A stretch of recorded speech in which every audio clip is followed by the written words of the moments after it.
Welcome. Episode 71 of Hip Hop High Society presents the Roundtable Hip Hop discussion. And let me start off by introducing my esteemed co-host. First and foremost, we got the big alien head. Whatever the fuck that's supposed to be. We got the one and only J Cloud. J Cloud, what's going on with your homeboy? What's going on, y'all?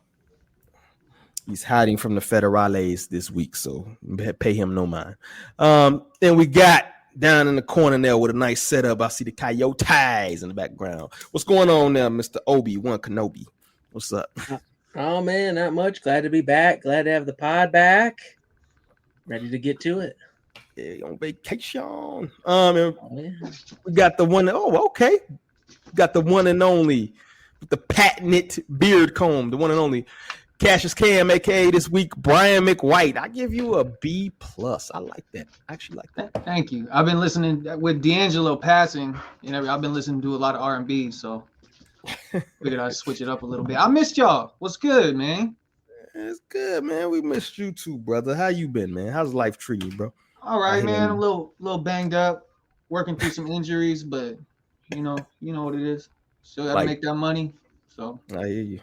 It's like Kobe in the fourth quarter there, man. Go ahead, ice down, bro. It's good to see you, though, back in the building, man. Good to have everybody back. Should have Lee back next week. That'll be awesome, but we always going to keep it pushing. I'm a little bit under the weather, but we got Cam laid up like a motherfucking off of ACL or some shit. Got me fucking coughing through this bitch. We got J Cloud on the run.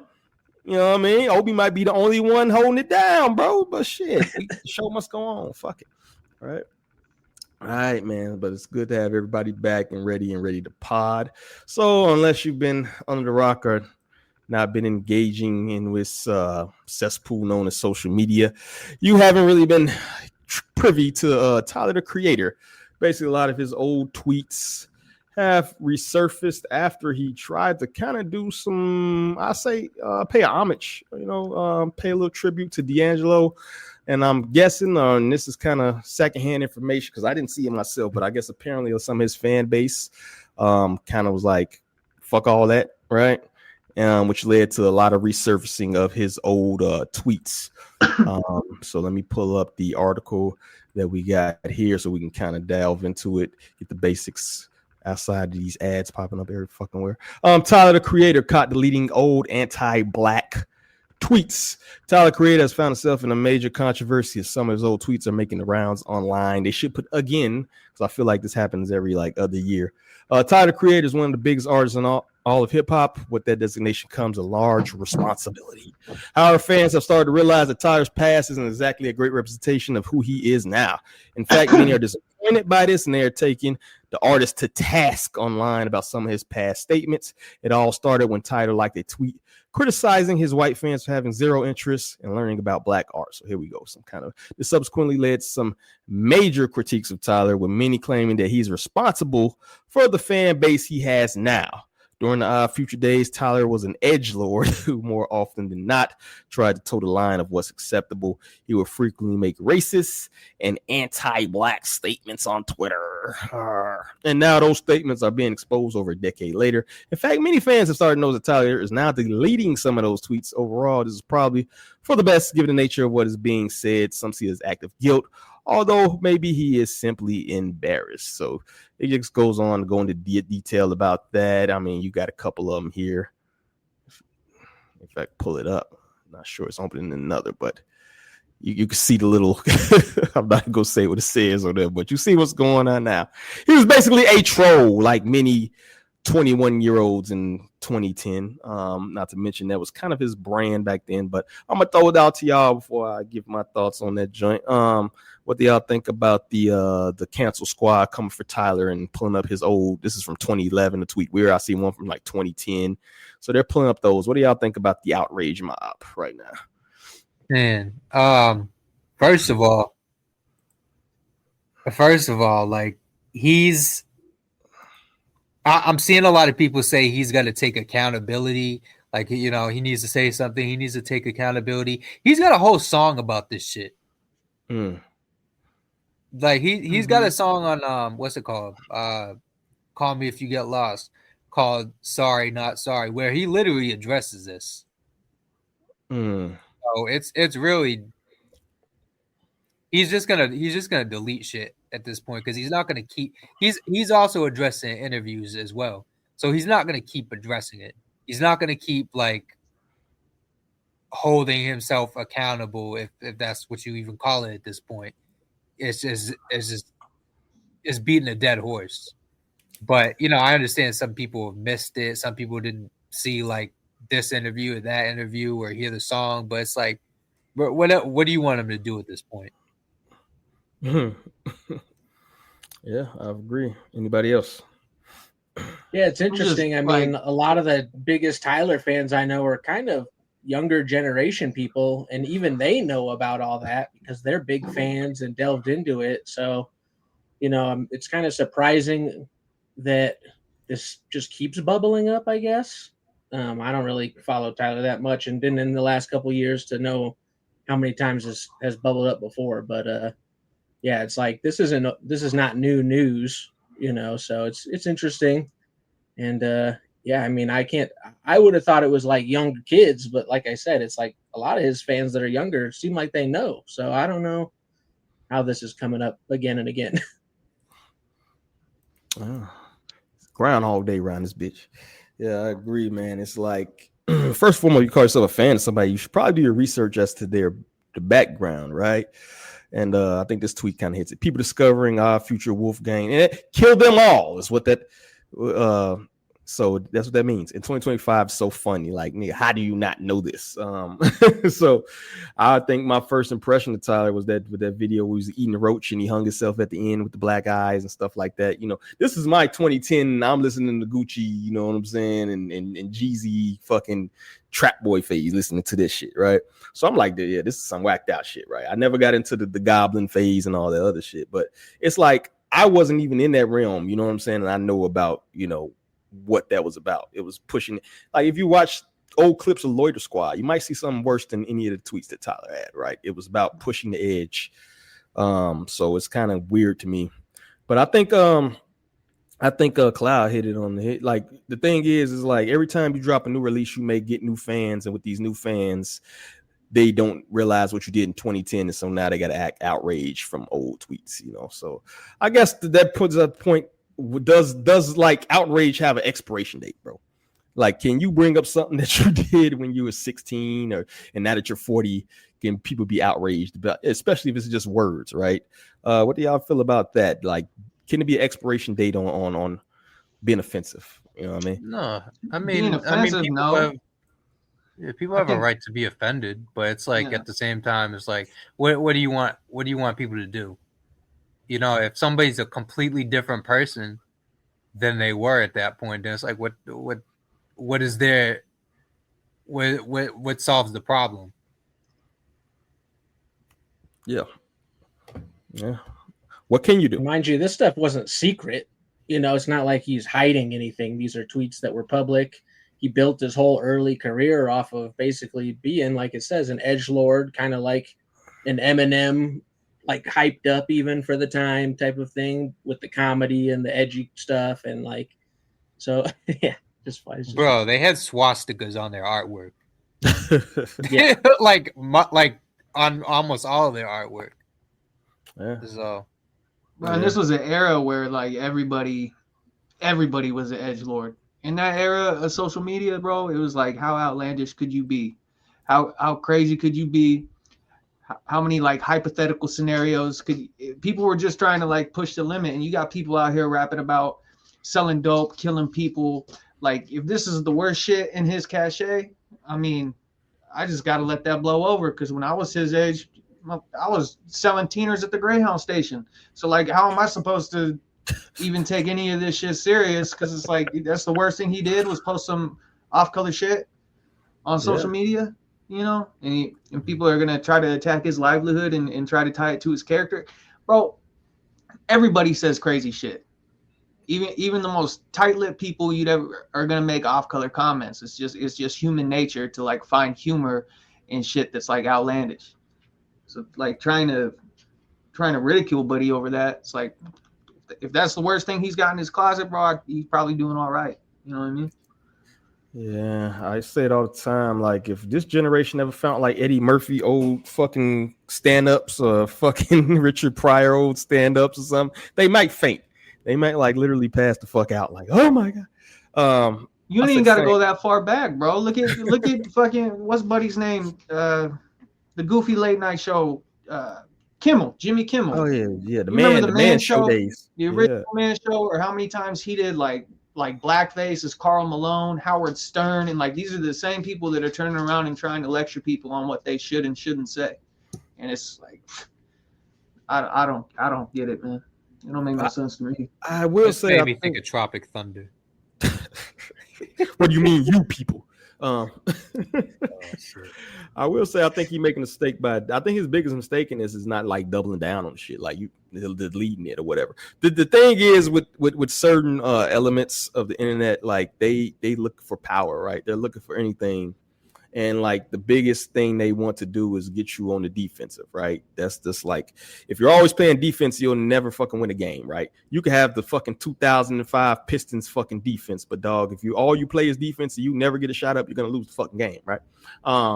So that's the thing. Like, if you're gonna have some stuff, yeah, I said dumb shit when I was 20, 21, 19, but I don't give a fuck, right? If he doubled down like that, this should be over in a week. But when you start to delete shit, now it's like, oh, we got him on the run. Right? Yeah. If you run from a chihuahua, he'll chase you, right? Yeah. Now you deleting shit. Now they on your ass, right? Oh, he must have did something wrong. He's deleting something, right? I think he should just it'll blow over in a year, bro. He should have just reposted it. He should have just reposted every single one that people were mad about, and then just logged blow off. over in a year. This shit won't last a week. Yeah, this shit will be done by next Friday. Yeah, something stupid to happen next week. You know, somebody they'll move the fuck on, right? Kanye will say some more shit. Kim Kardashian and do some shit. Who the fuck knows, right? Something will happen next week. They'll forget about you. You know, half the people who complain and don't even listen to Tyler Creator, bro. If we're being honest, you know what I'm saying? Exactly. I mean, that's always the people that are the loudest. Yeah. That's like a lot of people's livelihood, bro. There's people that live for that shit. It's like, what can I get upset about today? So I'm gonna play a little bit of this video. This is a long ass video, it's like 11 minutes, but I'm gonna play this whole thing. But I think the first 5 minutes or something is kind of what I want to get at. Come out of nowhere, and one from 2014, it's Tyler Creator's tweet. He says, "I hate Black History Month. Why the fuck do you have to separate niggas still? Oh, it's paying homage to our heroes. Fuck that. That's wild.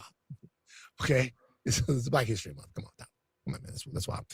Another one from 2014 that said that he has a distrust for random Black dudes, describing their hair in derogatory terms, saying they like everything. He also joked about affirmative action. Ha ha ha, some Black chick works here. Affirmative nigga. In 2014, amid the Ferguson riots following the police killing of Mike Brown, he commented it, and Black people are currently mad right now, but in 2 weeks we'll be over it because they don't really care. Cool hashtag though, right? Now we should say, Tyler Creator right now I think is like 34 years old. He is. So in 2014, Tyler Creator is 24 years old. Okay. Now, this right here is a test.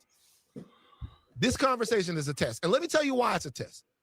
It's a test because it's not that we like Tyler, the Creator. We love him. And even then, what he was seen as by some of us, not all of us, some of us, he was seen as the little homie troublemaker on the block or on the hood, in the hood that says wild shit. Correct. And that person has always existed in culture, at least for me, right? There's a story, man, and I was always waiting for the right time to tell this story, but it's a true story. Tupac died.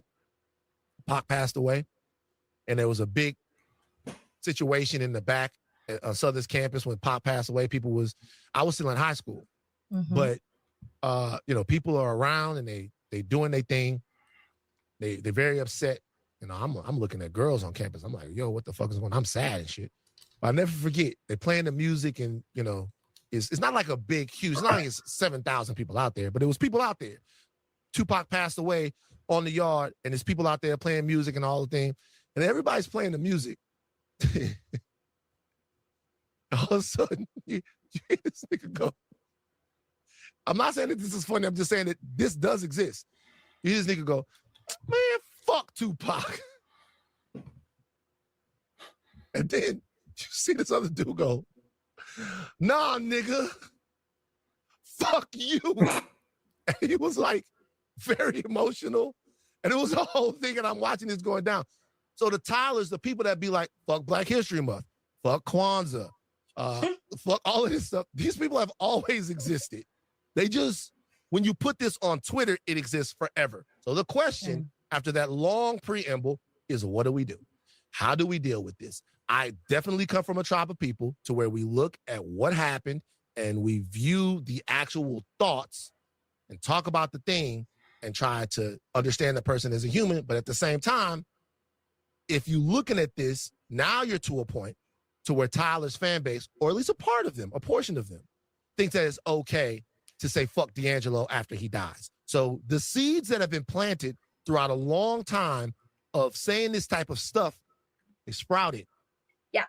Yeah. And in a moment where we needed to have some empathy for actual Black life that was lost, it wasn't there. And that's a real thing that we can discuss. Rachel, what do we do? Yeah, so I can't do an apology rating on this because Tyler, the Creator, has not made a comment. He has not apologized. And to the best of my knowledge, hasn't truly addressed this. Because this is the thing. This is not the first time this stuff has come up. I'm new to being a Tyler, the Creator fan, but to your point, I am a big fan. So I'm not as familiar with his music before, where some of the lyrics that they were pulling up were offensive, derogatory to women, to the LGBTQ plus community, to Black people. I didn't listen to those songs. I probably started listening, I don't know, whatever that was, it Flower Boy? I probably started listening more around there, but I also went back and listened. Big fan though. Ding ding ding. Yeah. So there's not an apology for me to address.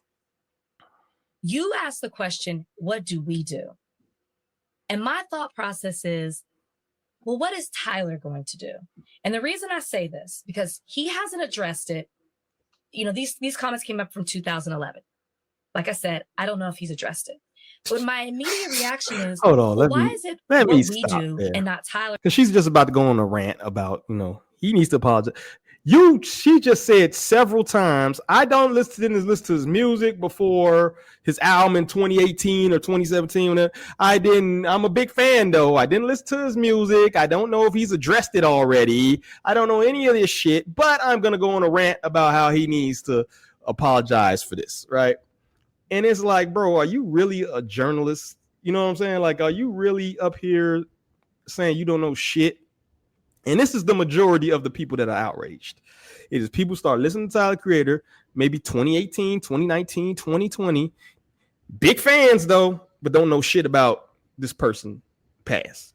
And that is just like the biggest thing I'm taking from this, right? This outrage thing, right?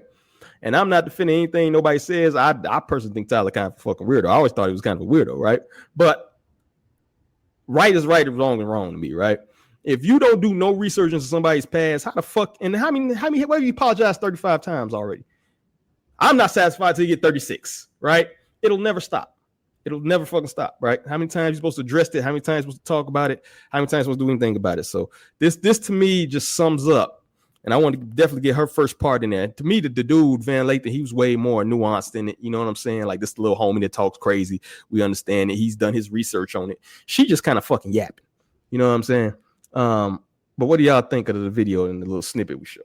Bro, the level of narcissism you have to demand an apology from someone that you don't even know is crazy to me. That's some wild shit. And Cloud had already brought it up. Like he did address it in his music. I remember I forgot what song it was, but he was talking like he apologized to Selena Gomez for the wild shit he was saying about that. Maybe his delivery on some of the topics when he was talking about Black History Month and stuff, he could have articulated that a little bit better. I don't know. You guys remember that interview with Morgan Freeman when he's on there and he's talking about why he doesn't support Black History Month, and there's good sentiment in that, you know what I mean? But if you just come out and say fuck Black History Month, damn, that's gonna get clipped, bro. But if you just go out and say that, you know, people are gonna look at you some type of way when there's obviously, if you're a critically thinking person, more nuance and angles that made him say that are valid too. So, but a lot of times it's not what you say, it's how you say it, and that's probably a better way to articulate the whole scenario. Yeah. I mean, it's salute to him for even addressing it, bro. I'm telling you right now, if this fucking platform ever takes the fuck off, whatever, that's why I'm fading to the background, because I'm not apologizing for shit. Everything I say it with my whole fucking chest. Maybe my views change. Maybe I evolve. Every 5 years, you pretty much should kind of, you know, clear up your views. You should evolve a little bit, right? You should not be the same person at 20 that you are at 40. That's kind of fucking terrible. But at the same time, if I said something at 20, I meant it at fucking 20, right? I could say, hey, I evolved, I've changed, you know, I've learned a little bit more as I've gone through my travels in the world or whatever, but I'm not apologizing for no shit I said when I was fucking 20 years old. You know what I mean? Particularly if it was something that wasn't directed towards nobody, it was just my thoughts. So yeah, I'd say kudos to Tyler for even addressing it, you know, multiple times. You know, I didn't hear the song in particular that you're talking about, but I've heard that he's addressed this a couple times, and it's like, how many times do you want him to address it? What would satisfy you? Where's the end game? Should I just every fucking 6 months just set on a calendar reminder to apologize to everybody for some shit I said 15 years ago? You know, it's like, where does it end? Kind of how I feel about it.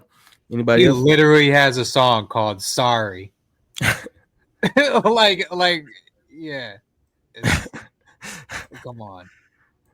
Yeah, it's one of those things, like, I understand the outrage. It's just still that surprise. Everybody's so surprised. All these big Tyler fans are so surprised. It's like, what do you mean? You're not stop saying you're a big Tyler fan, then, is really what you should do. And then just say, I'm surprised by this. I like Tyler. Right.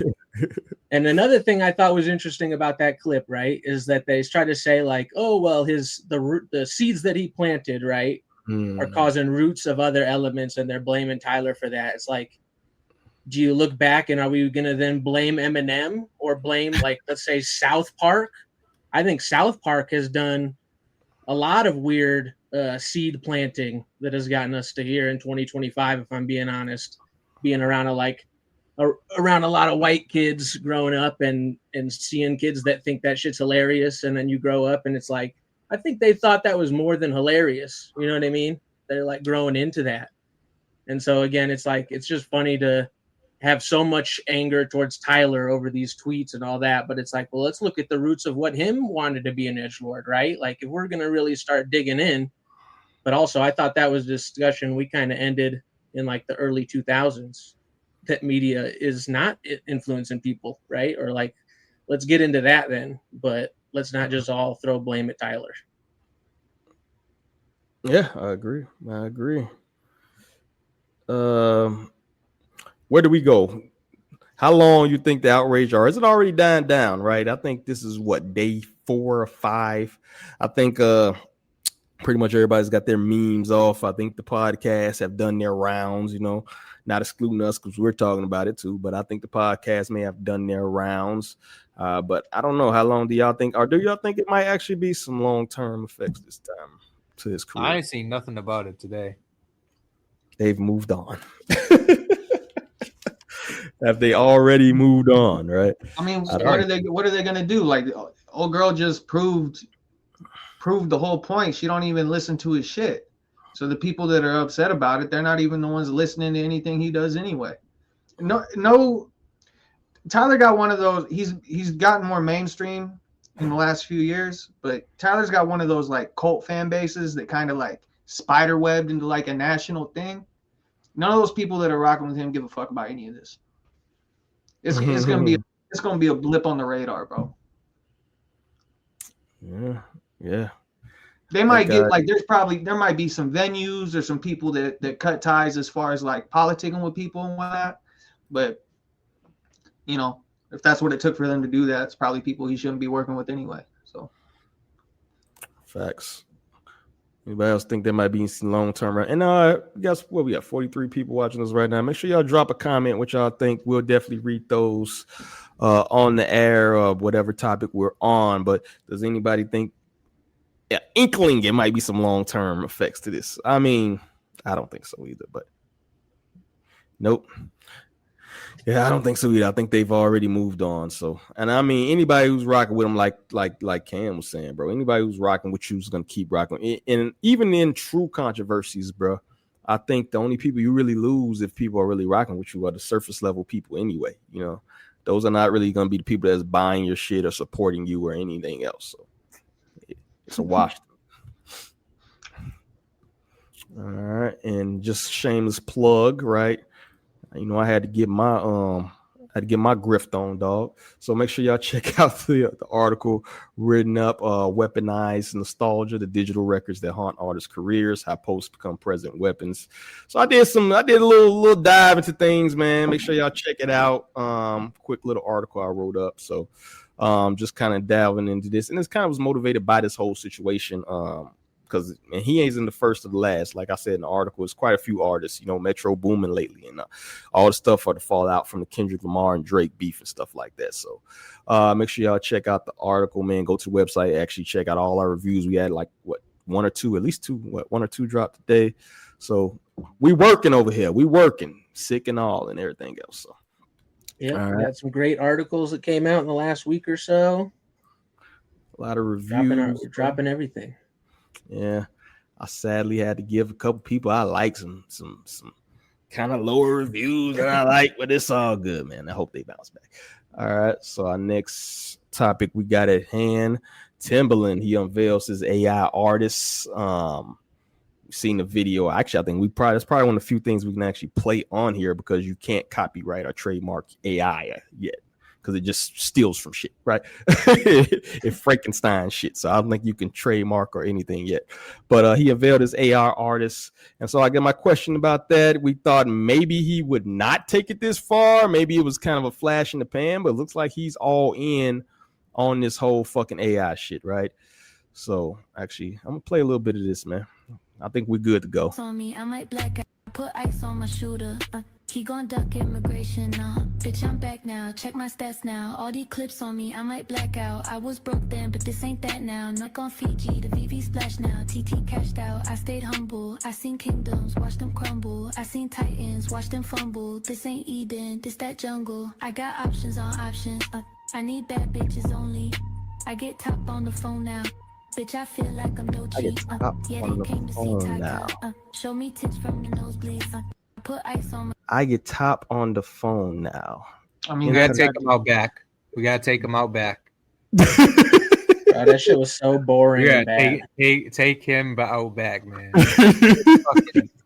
It's gotta fucking stop. Yo, it took like the most. It just like it took a piece from Offset and a piece from. That was fucking terrible, dog. So basic. But the beat is trash too. The bit like no. Like if this is the beats that he's sending people, no wonder he's got to go this route. Did he even make this beat? That's part of AI. Did he actually make that beat? I hope so. I hope so. If he like made this from a fucking prompt, he's fucking fried. I bet he did. I'd put money on he couldn't even like that beat is nothing. So it's like I mean, just in general, he's fucking fried. Because I've seen the rhythm roulette. I don't know if we covered that, but the rhythm roulette that he did, like it was so fucking like lazy and just amateur shit. Like he's cooked, man. Like creatively, he's bankrupt, and it's like what worthwhile anything does he have to offer at this point? Yeah, legacy, bro. Legacy. Well, he's flushing that. He's flushing that down the toilet. Can you count that against him? Can you say somebody's new shit totally disregards their past, right? Well, no, it's everything he's doing. It's not just the quality of his shit, but it's like the direction he's going and how aggressively he's going with this whole AI shit. I mean, he has like legends doing entire like conversations with him live, basically saying, "Yo, you're fucking bugging. Like, what the fuck is this?" Like, he had a whole 3-hour conversation with Young Guru, and Young Guru's trying to get through to him. He's the most patient man that I've ever seen in my life. Like, he's like a fucking monk. But he sat there for 3 hours trying to convince him, nah, man, like this is not the future. Like, you're gonna be part of something like dangerous, because it's like at the end of the day, you're contributing to something that's gonna destroy your career too. It's not, you're not gonna come out the other side of this rich and like you think you are. But he doesn't get it. He's just looking at a quick bag right now, and unfortunately he's got to learn the hard way. But at the same time, that comes at the expense of everybody, because he's propelling this shit. Mm-hmm. Yeah, and he spent a lot of time like soliciting artists to try to put on, and instead of putting real people on, he was like, "I'm just gonna make some fake Asian bitch." Well, bro, everybody he's signed, everybody he's put on some weird shit. Like, you remember Tink? Mm-hmm. Yeah, when he came out calling her like the new Aaliyah and all, and she's like, "Yo, what the fuck?" And he basically ruined her career, and she'll say that too. Like, he fucked her shit up, and he's not good with managing artists or maintaining a label, because he fucked up Sean Christopher's shit too. I don't know if y'all know who Sean Christopher is, but yeah, him. I'm sure there's a few other people they're escaping me right now, but he doesn't have a good track record with putting artists on, and he's tried, but I think he came to a point where it's like, what's his name? Lee Daniels says something that I think he's not gonna flat out say, but Lee Daniels said it. No, not Lee Daniels, Ray Daniels. He said these artists, they're difficult to work with, but an AI artist isn't gonna talk back to you. Mm-hmm. And that was the most like telling shit that an executive could have said, because they all think that, but none of them are going to say that. Yeah, I mean, furthermore, they're not going to age, right? They're not going to fucking try to exert creative control over anything or anything like that. So it's perfect for them, right? I think people underestimate though how likely it is that somebody at some point we could get a fucking legitimate AI artist, right? If you look at these youth coming up, man, with the TikTok brain, bro. I don't think if you make something, this was trash, but if he had something banging, do y'all think it might not have been some people might be listening to that shit if he actually dropped something? Or are we? People are going to listen to it. People are going to listen to it. Pushing back against it though, in my opinion, because it's like this is trash, but it's wet, but it's way more well done than the last like iterations of this shit. Because we had the what's his name, YFN Mecca shit was terrible, whatever. Yeah, that shit wasn't even well done. This shit is well done, but it's still trash. Like, it's not. There's no like soul in it. There's no creativity to it, but it's it's like conveyor belt shit. Yeah, man. I'm playing this Mickey Facts video, man. I think he put an interesting spin on this. It kind of made me think as well. But back with another facts check. This time, a question from me, but first it's about Timbaland and Aaliyah. Yo, Tim, what's going on, bro? I haven't met you. I haven't had the pleasure to work with you, but I think a lot of people are mad because you were a part of the soundtracks to their lives, right? My generation, we looked at you as that guy, right? And to see what you're doing is it's confusing to a lot of us. So as a fan, I'm like, let me try to help my bro out because I want to see what people think about this, right? So I asked this question online. I got a hypothetical question. What if Timbaland got permission from Aaliyah's estate to take her notebook of unwritten songs to create new Aaliyah music where proceeds go to the estate and he takes his producer cut? Would this be okay to you? Now, I think this is a fair question. The issue is when I asked this on Twitter, everybody said no. And the reason why everybody said no is because of what you've been doing in general, creating AI artists with Asian caricatures, usurping Black culture, sounding like Black culture, but it's clear that it's international usurping, right? And a lot of people are looking at you like you're crazy. I'm seeing the rumors of you, asking, artists to hear their music. Stop. With fear of people saying that you're going to steal them. Like, people look at you as the guy that could change your career. You produced Aaliyah, Missy Elliott, Genuine, Justin Timberlake, Jay-Z, you know what I'm saying? Snoop. Like, as artists, we look to you as the OG, the mentor that's going to guide us into that light. So we sending you our music thinking that, hey, this is going to be what it is. And you are bastardizing it by inputting it into your AI. Now, for me, brother, I asked this question because I would have loved to hear an Aaliyah song from that perspective, right? But people don't trust you.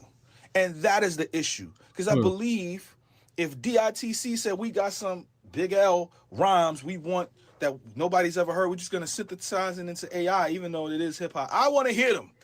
I'm okay. I want to hear some new Big L stuff, right? But what are your thoughts? Is Timbaland wildin'? Are you okay with it?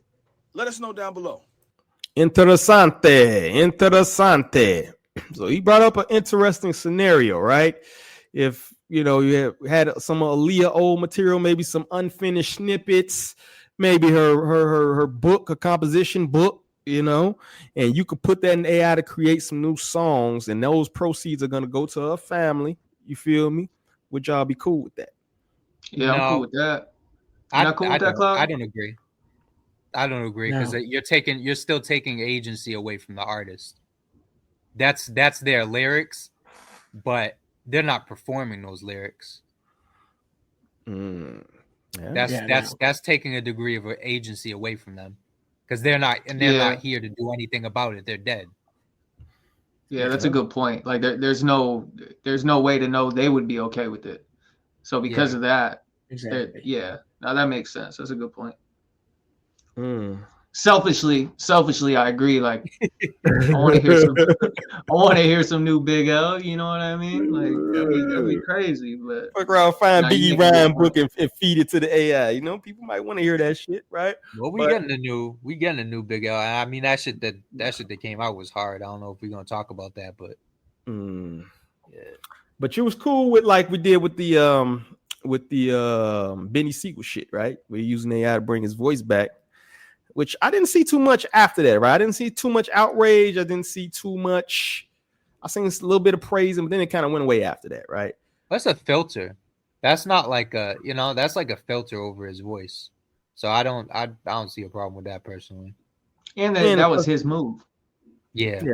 That was all on him. I didn't like that, but when you say it like that, where it's like a filter, okay, I'm kind of being sold on it. And I understand why people like the Beanie one, but I'm kind of on a more of like AI is a slippery slope, close the whole slope off. I don't give a shit. You know what I mean? We already got Binks doing AI like keys on Rhythm Roulette and different like it's already spreading. We're talking about bad seeds going out there. They need to be focused on this stuff, not on Tyler. Yeah. I said the same thing when we did that episode. I was still against it because I feel like everything happens for a reason. Maybe that's more my spiritual, my ideology, being biased in the thing. But your voice was taken for a reason, whether you agree with it or not. You know what I'm saying? You have to deal with it. I know people. I think it's a fine line between, like, let's say somebody lost, or paralyzed, and you the technology get the legs back. I think it's much different than to like change how your voice sounds now to how it sounded beforehand, right?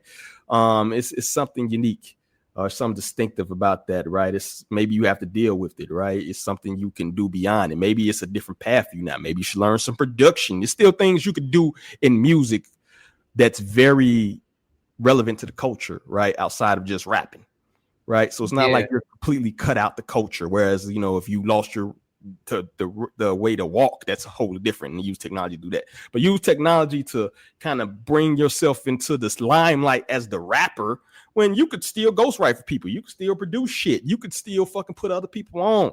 You feel me? So it's lots of things you could do within the music realm to get that feeling, but it just more so feels like you want to be in that forefront, like I'm still Beans. You feel me?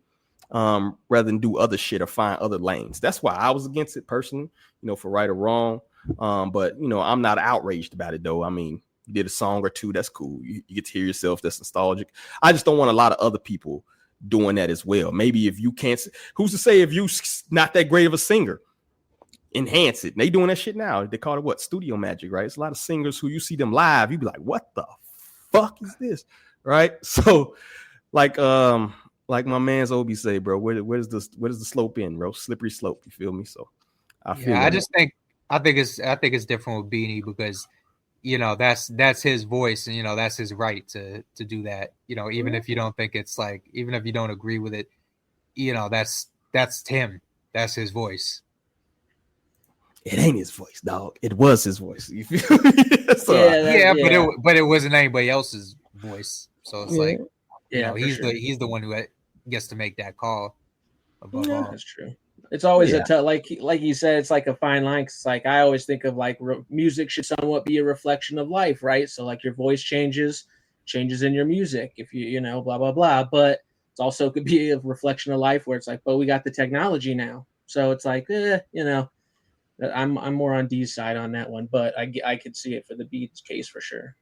Yeah, same thing. I'd be like open to hearing DOC if he. I don't think he's going to. I think he's kind of like, you know, he's cool off. He's cool off it at this point. He's comfortable writing shit for Dre. Yeah, but yeah. That's kind of what I was getting at too. Is like, okay, DOC is like, I'm gonna do other shit in music, right? Yeah. I'm not completely out of music, so I feel you on that. But even within this, let me pull this up real quick. They still giving Timbo his flowers. We talked about his legacy, right? He just recently got a street named after him in his hometown in Virginia, despite the controversy we just talked about. It's funny though. I read the first comment. It's like the AI shit is everywhere. So it's like,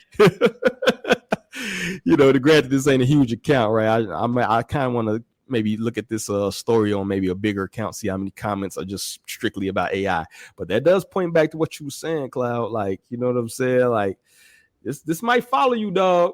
This might follow you. You know what I'm saying? So it will, because he's aggressive with it. It's one thing if this was like he just posted it and, you know, but he's very much like tripling down on this shit. So it's like the backlash is only gonna get worse every single time.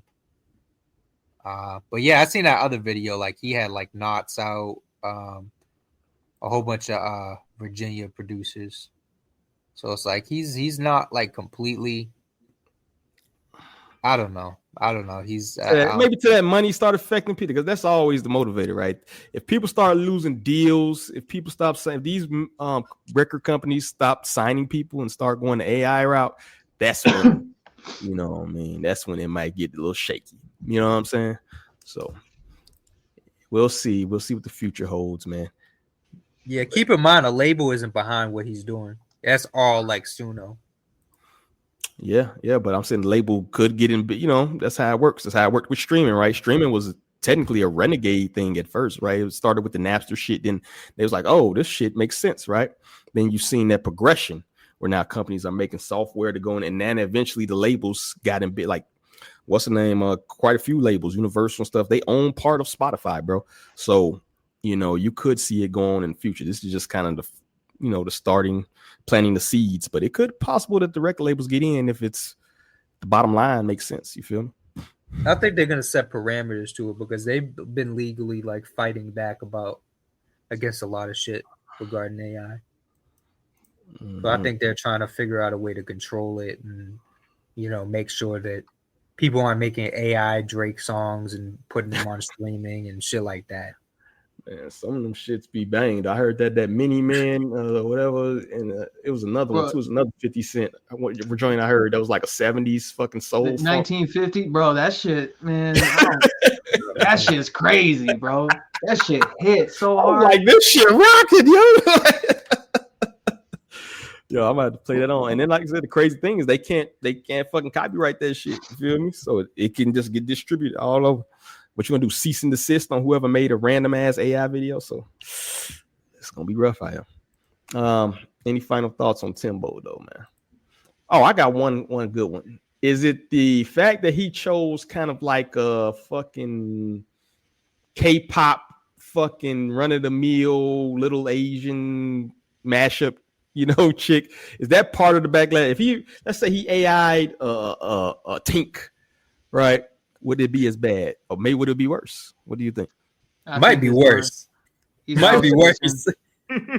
He's outsourcing, bro. He's the NAFTA of music right now, bro. He's outsourcing jobs. H1Bs for fucking AI. Yeah. So that's all I got, man. Let's move on if y'all are ready. I'll do a quick crash dummy. Fuck it. Let's do it.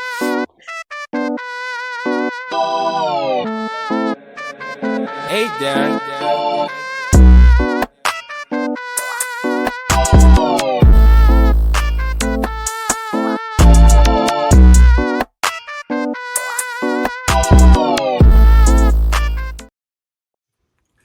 So this week's crash dummy, we got the one and only Roddy Ricch, where he's announcing the Navy album for probably the umpteenth. What Usher saying? That's 50-11. He's about at the 50-11th announcement of the same album, as you can see from the mashup we got here, October 24th, April 25th, July. And could you at least change the picture? Change the picture. At least he tried once to change the picture. At least he updated the picture. But, bro, Groundhog Day was a movie. It's not an ideology, bro. You cannot keep announcing the same album, bro.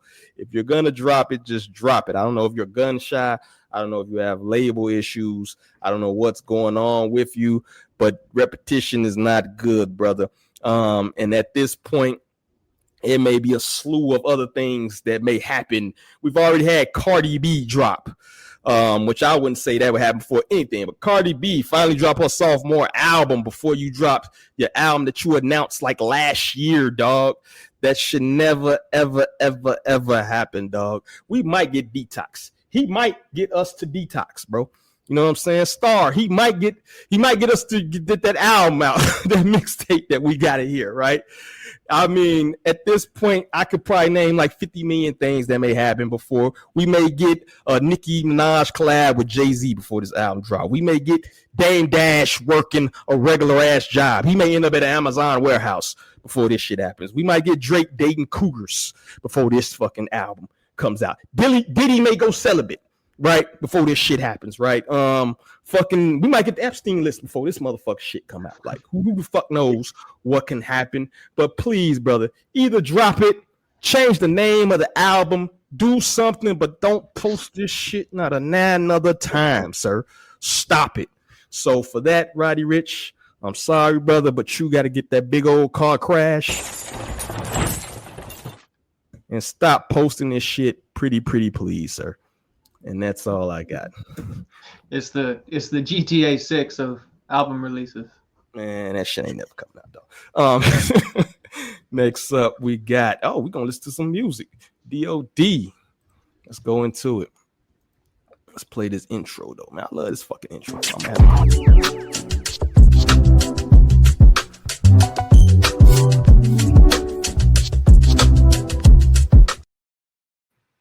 And this week we got, I guess the name of the brother is You'll Never Know. So let me pull up what the hell?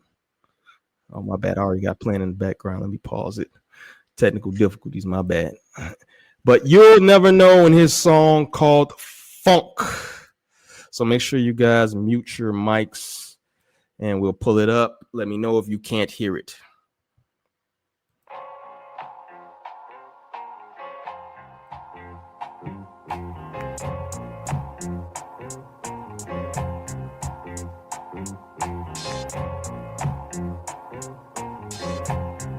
Yo, hey yo, pitch for a rate of my album at 8.8. I set the course in asylum, clutching my pen, doing whatever it takes. Virtual insanity, calamity, all that negative energy. We need to stop the hate. My eyes on the prize, me inside, not enough flows to fill the Great Lakes. Hip hop serious after watching N1 mixtapes. Writing more than a champion. I box, you can't put me in, I suppose. Vintage clothes on a mannequin. On this verse, it's my turn to bring nails to the tomb. Acid burn, filter braille in the womb. Scorch the house, we can sort it out in turns in the mirror room. Are you listening? Hear me out like rain, no. I stopped the floodgates, more drip than drain, no. He had a good heart, out his chest, ripped from Kano. I caught solo with the sword for the mics I grip. Kirby pucker your jaw, Fly Jones karate kick.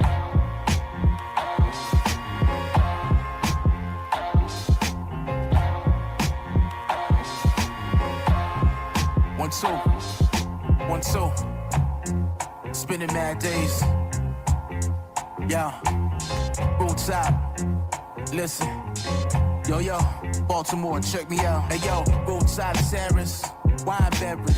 Fly ball to Roger Maris. A is for your efforts. It's a method. Those that know they can respect it. Get the message. Shit's real in some seconds. Hey, yo. Capture the diamond duster off when I slide in. Part-time non-believer. Nah, I ain't trying. Mind reader, cheaper puff. I had to take a breather.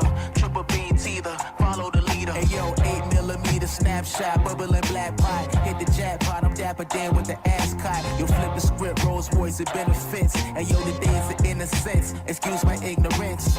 Seen as a student of the pen and pad motive. Fast locomotive, speeding past high explosive. Thinking that you fucking with me, higher your dosage. You better get a hold of yourself, fuck your emotions.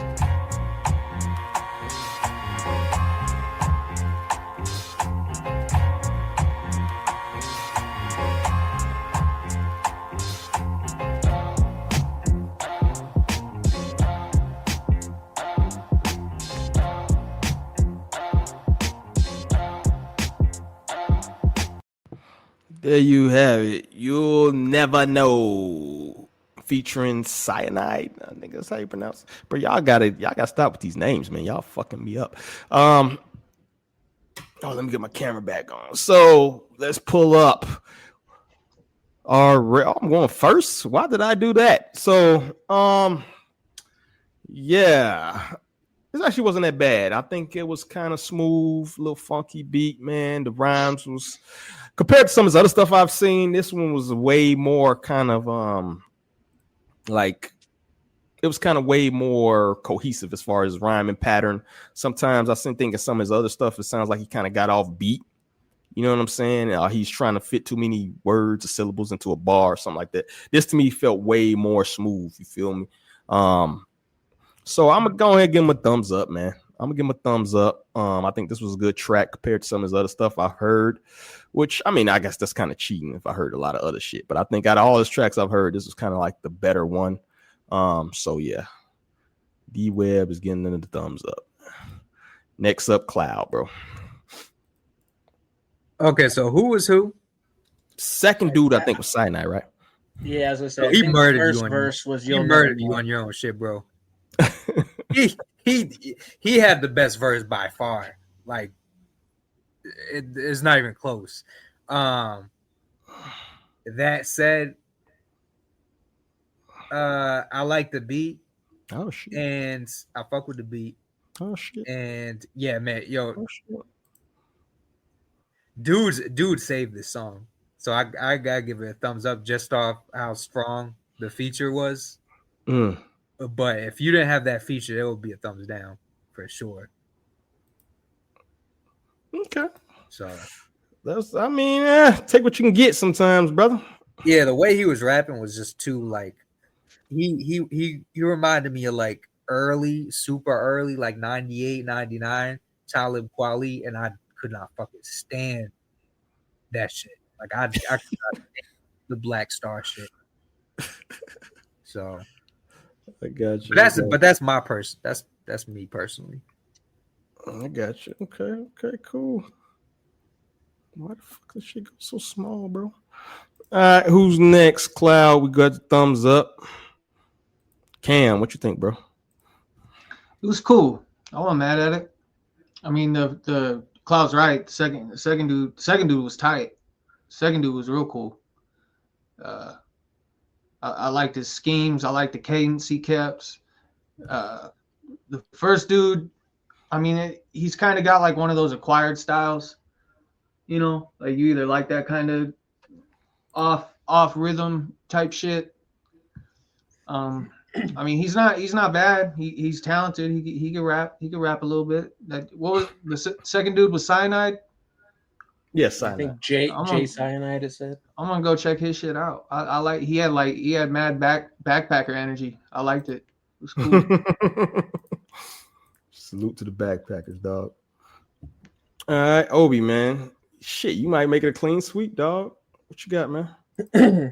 All right. Well, I mean, recently I did review a You'll Never Know project that he asked me to check out for him. We put it up on the site. Go check out hiphopisociety.com. It was up there, I think, last week, to be honest with you. So I've also had a decent chunk of him, just like D. Pause. But you know, I feel similarly to Cloud, where yeah, it's not. He's got a flow that doesn't quite fit for me. I think I saw this is from 2022. It's very similar to what I heard from 2025. So I think that's kind of his flow, which is fine, but it's just not really my style. Thought Jay Cyanide was really good. I thought the beat was good, but I mean, personally, I can't give it a thumbs up because I just can't. It's hard for me to recommend off that first verse. I'm not sure if I say to somebody, listen to this, are they going to listen past that first verse? I don't know. I'm going to go with thumbs down, to be honest. But if there's good elements, I think like what Cam said, it's a style for certain people. It's just maybe not for me. Yeah, man. Like you said, this is probably out of all his tracks, this is probably the best one I've heard, and a lot of it had to do with the feature. But I'm like you, bro. I just can't fuck with your rap style, bro. It's something missing for me. I mean, it's something for everybody out there, but I feel similar to you, Obi, especially hearing so much other stuff. But I gave the thumbs up because I mean, it's the best track you got. I could definitely see something like this going into somebody's playlist. You know what I'm saying? So, but I mean, 3 out of 4, man, that ain't bad, dog. That ain't bad. You get the people. No one knows what it means, but it's provocative. It gets the people going. So salute to him. Let me bring up his social. Make sure if y'all like what you hear, on top of just following him on this different streaming platforms, you can also follow him on social media. And here goes his Instagram. It's never. You'll never know hip hop. So make sure y'all throw the brother a follow. You know what I'm saying? Congrats. Did he get married or something like that? But make sure y'all throw the brother a follow and support good music, man. Support independent music. You know, make sure y'all check everybody out. I always give people their fair share. I think everybody deserves that in this game that we call music, particularly if you're independent, right? Let's go ahead and break the algorithm, right? My favorite word. All right. If nothing else or no other comments on that, let's go ahead and move on. The first thing I got after that, we're actually gonna, pay homage to D'Angelo. I'm not sure how many people here or how many of us really was fans of Neo Soul. I think that was one of the best eras probably in music, man. That late 90s, early 2000 kind of thing. Just a little post about D'Angelo. D'Angelo disrupted R&B when slow, smooth melodies ruled. With Angie Stone's influence, Brown Sugar became a raw, more rugged evolution of the Tony Tone sound. Wild that he and Angie passed in the same year, which I think is kind of crazy too. But Voodoo avoided sophomore slump, becoming his best album, and then came out 15 years later with Black Messiah, which is one of the greatest albums of 2010s. Top 10 discography, absolutely no filler. So what do y'all think? Any thoughts on D'Angelo and his legacy? And what did y'all think of the music?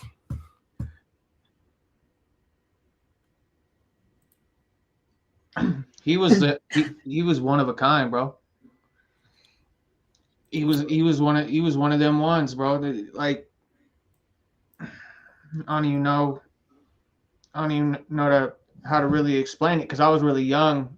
So like looking back on his music as I aged, like it really gave me perspective to see like, damn, ain't nobody was doing shit like he was doing it. He really like brought new elements into neo soul and kind of really honed that sound into something that was like a staple of him. You know, Yeah, definitely. nobody's gonna recreate the type of songs that he wrote and how he performed them and shit. He truly is one of a kind. Yeah, I agree. Any other thoughts? Did you have any impression? I'm not sure if Obi's into the neo soul joint Cloud, but yeah, no, for sure. Like he's 101, man. Like I was a big fan of that whole like the whole Soulquarians collective and like the Roots, and so I'm pretty familiar with this shit. And this yeah, I mean there's not much to say, man. Like there's so much of his influence like in a lot of like Ari Lennox, for example. Ari Lennox is like probably one of the first to come to mind. That's like probably one of the biggest influenced high profile artists we have right now. But yeah, just little things here and there. Like he's just like Cam said, we never gonna get we're not gonna get another D'Angelo. Yeah, man.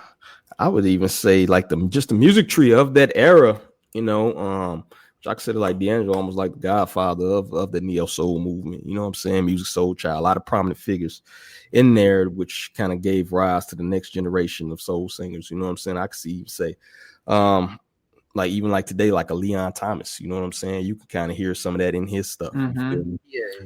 You know what I mean? So you have that progression. So you got to start somewhere. And then, like I said, the people who at this era actually did, you know, play and man up there playing the piano, like it actually was music tree involved. It wasn't just I'm gonna croon. These people actually understood the depths of music, actually understood how to read music, how to, you know what I mean? And that I think that presents a different angle. That presents a different type of soul and heart that you hear in the music. It's not just cookie cut. It's not just I'm gonna put some beats on the screen. You know what I'm saying? When you're actually playing instruments and you actually understand the art of music tree and stuff like that. So I think salute to D'Angelo, man. But that kind of brings a bigger conversation because we've seen lately, man, Irv passed in his 50s recently. We've seen a lot of people in that era, you know what I mean? Fat Man Scoop gone. I think they was kind of around the same age. A lot of Gen X, yo. So I got the article brought up. Deaths of R&B and hip hop artists reveal alarming state of black men's health. Neo soul singer D'Angelo joins growing loose, and I would say men's health in general. You know what I'm saying? Although you know this is a conversation to have, but I just say in general you had a lot of people. But this goes on to say DJ Premier mourn the singer X, such a sad loss. Sleep peacefully, D Love, you the king. But if you go on, it does speak about Irv. He was 54 when he passed, and it lists Mr. C, Rico Wade. You know what I'm saying? We had a lot of people. Buddy De La Soul, Derek Griffin grew up in Atlanta, fall in love with hip hop, not take long. De La Soul, Trap Called Quest. So when two members of his favorite group died premature deaths, he was grief-stricken. David Jolasser, who rapped this True Guy, the Dove, I'm probably butchering that, died in 2023 at age 54 after suffering from congestive heart problems. And Malik Taylor, better known as Phife Dawg, Snoop Phife, died at 45 to diabetes complications in 2016. So we've seen kind of a pattern here. So what do y'all take on that? Is there any kind of tie into all these premature deaths, or this just bad coincidence, part of that music rock star life where maybe you're not taking care of your health and you're on tour all the fucking time and making music and stressed and shit like that? Or is it something more nefarious at hand, man? What do y'all think? I mean, man, I think it's people not it's people's youth, what they did in their early years catching up with them. And I wouldn't necessarily say, I don't think we can necessarily say that for D'Angelo, because his we don't know how long he was dealing with that, and we don't know like there's a lot we don't know regarding that. Right. And that's different. That's different from all these other cases. That's not like that's not like a heart attack or diabetes or anything like that. Right. That's a little bit more complex. But yeah, as far as the other stuff, yeah, I think it's just people, people living a lifestyle and they're catching up with them. And I think we're entering a more health conscious stage in society. So I don't see that repeating down the line necessarily.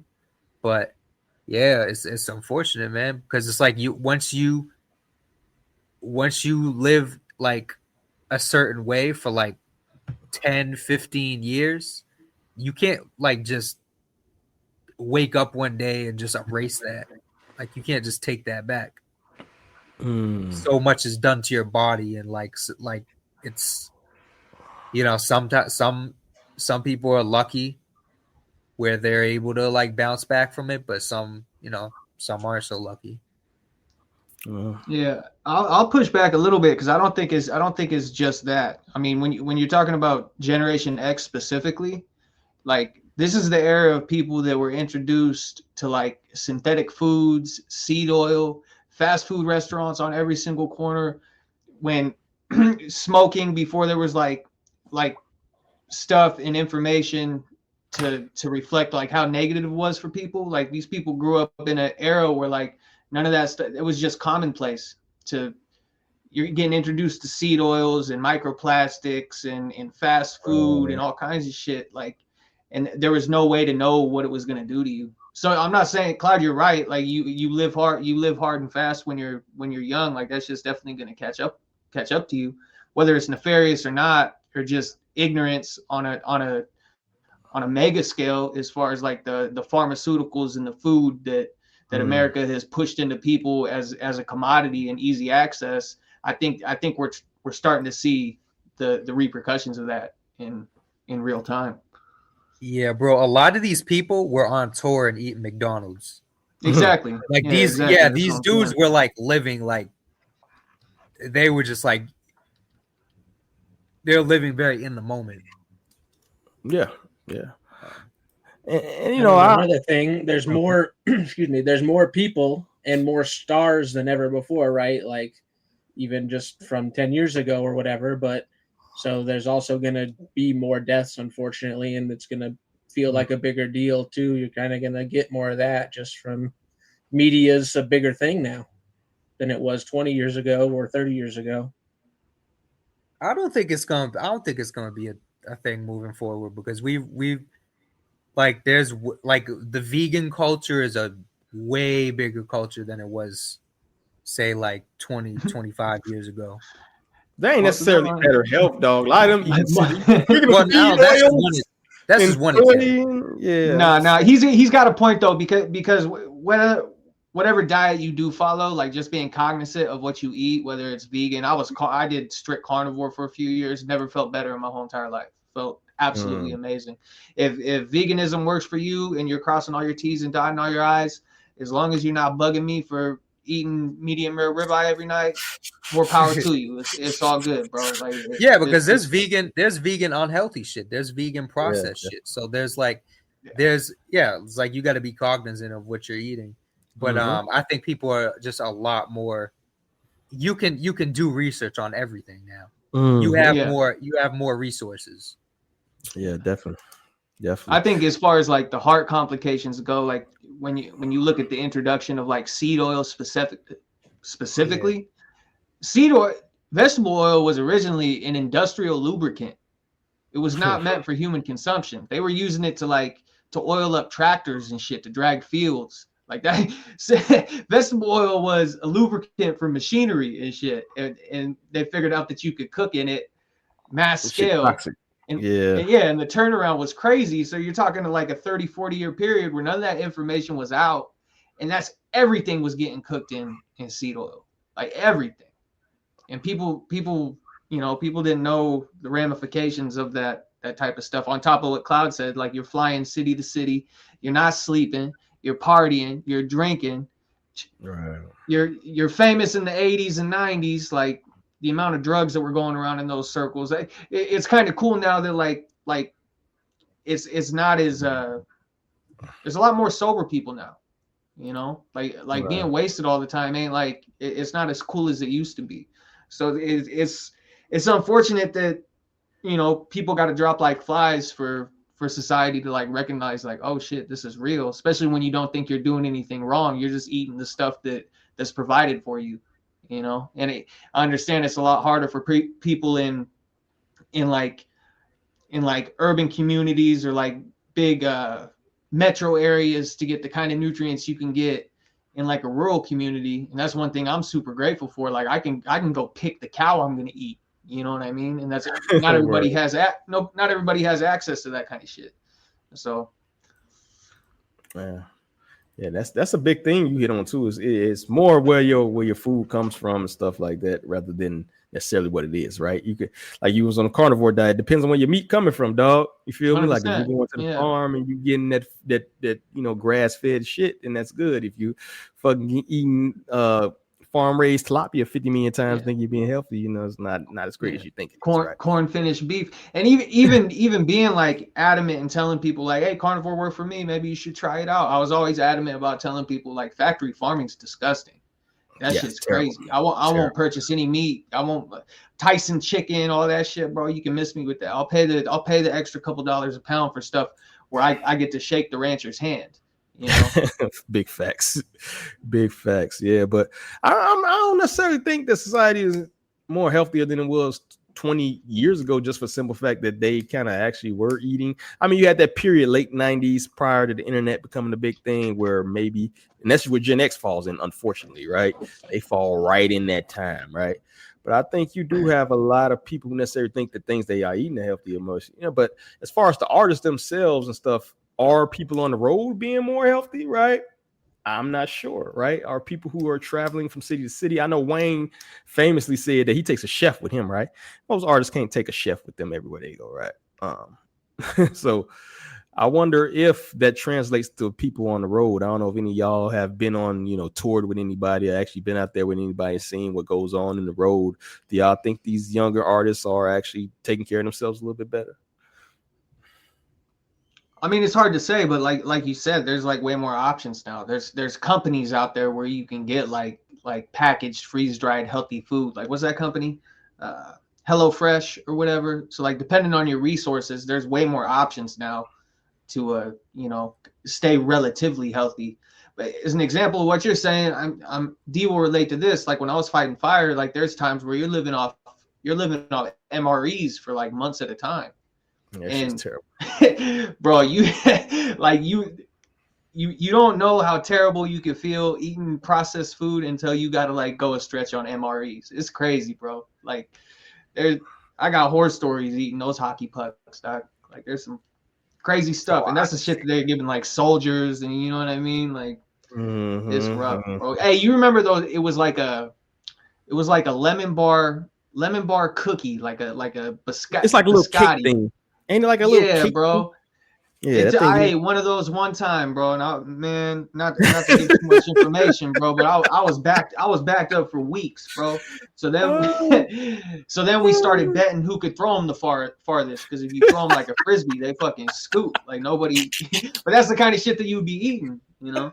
So, good times, yeah. But I feel you on that, man. Like all this freeze dried, all that other bullshit, whatever it is, that's not good. I don't know, man. The future will say how the next generation does things. I know they taking a lot of like dyes and shit out the food and stuff like that. So hopefully, overall, with the access to information we have now, people can, you know, do their own research. And honestly, the best thing you can do is listen to your body. If you're exhausted, right? If you're touring all the time, you're exhausted, take some time off, yo. If you're in the studio locked down 2-3 months at a time, take some time off. And that goes for your mental health as well. People disregard the mental health to a certain extent. That has an effect on everything. If you're stressed, that affects your physical functions as well, right? So it's not just a one size fits all. It's food, it's mental, it's spiritual, it's all that shit, right? So I think that's the best thing we can leave off on. And if anything, if you want to kind of pay yourself or your legacy to a lot of these people that pass, man, take care of yourself. You feel me? Live your best life. So that's my little soapbox rant right there. So any last thoughts? Anything else on that subject of health in general? No, that's a good point. In America, really, like if you have the resources to provide for yourself, the only thing you own in this country is your health. That's it. Outside of that, you know, you don't own your home. You're paying property tax on that. Like, you got the resources to provide for yourself. The only thing you have complete agency over is your health and fitness. So, you know, be responsible with that because it's important. Bars. Take you a yeah, ho. Yeah, ho. That motivational ass shit. I like it. Next up, if no last thoughts, let's go next up. Ray Vaughn. We're gonna pull up this real quick, and we're gonna speak on rappity rap. Music, people like the music that people are putting out it lacks so much substance that people are hungry for, like people lyricists like me, Doechii, Chris Patrick, like, you know, Marco Plus, like stuff that real music. So when they hear music like that, they like, oh, it's like refreshing again. And I feel like we're gonna go through another SoundCloud era, like what it is later on in life, and it's gonna be like that again. It's just repeating itself. But now they want the real music, the real stuff that's gonna hold them, because we be going through some shit. So, you know, we need music. We need life. What type call it? Human music. Human music that people can turn on, listen to in the car, on their way to work, when they're getting off of work, they can go to the gym, not just in the club. So I think that needed to be said. Yeah. Because a lot of people are talking like, I can't play this at the club, so like no point in this. Yeah, I don't care about that. Like people. There you have it. Ray Vaughn. You listen to me, motherfucker. Fam said he said lyrical rappers like me, like he ain't just put out that trash ass freestyle. I was just about to bring it up, dog. I was just about to bring it up, bro. He's got a lane that he is like great in. You know what I mean? That storytelling, growing up type shit. That's your lane, Ray. Stay there, bro. You ain't gotta switch up shit. The album he did, the Good, the Bad, and the Dollar Menu, one of my favorite albums of the year. Insane album. Stick to that, bro. Like if you wanna get on a podium and tell people about being like the lyrical rapper and the substance rapper and the rapper that makes music that's like personable to people, don't be dropping no freestyles like that, bro. Like you can't, you know what I mean? You're not gonna sweep both sides of the street, dog. Like you got a lane, bro. Stick to it. Ain't no one gonna throw any shade at you if you just keep making music like that, because you're great at it. I'm glad you brought that up, Cloud, because I was thinking the same thing. And he just got dragged all over the street in that battle. Oh yeah, he like, bro, like you just make music, man. just make your music. Yeah, I'm not even sure. No hate or nothing. I'm not even sure how lyrical Doechii is to me. She doesn't drop pussy bars, but I mean, it's cool. Better than him. She's better than him. It's not a high bar. She makes it's personable. It's personable music. It's relatable. It's stuff that you can listen to when you're going through shit, you know. And I think that's the point he was trying to make. You know, music should be situational, and it's not every artist. It's not every artist's job to make music for every situation. You know, for every person. For that matter. Yeah, 100%. That's why you have a roster of artists that you listen to during certain aspects of your day. You know, if I'm going into the gym, bro, it's probably Step Brothers, it's probably Don Tripp, it's probably Starlito, it's probably that type of shit. You know, and if I'm trying to lay low, it's probably the Isley Brothers. Like you don't have to be everything to everybody, and you can't, because then you're gonna fall short. Don Tripp and the Isley take you. You're killing it today, homeboy. Yeah, I agree. Do y'all think that other shit is kind of doing a fallback? We seeing kind of like the Boss Man D-Lo's not as prevalent. You feel me? Finesse keep going to jail. But you kind of see that type of shit kind of falling by the wayside. Is that just more kind of my echo chamber, right? Are y'all seeing more lyrical shit kind of be more prominent? I know the old heads killing it. You feel me? I think the clip shit has a big effect than people think, right?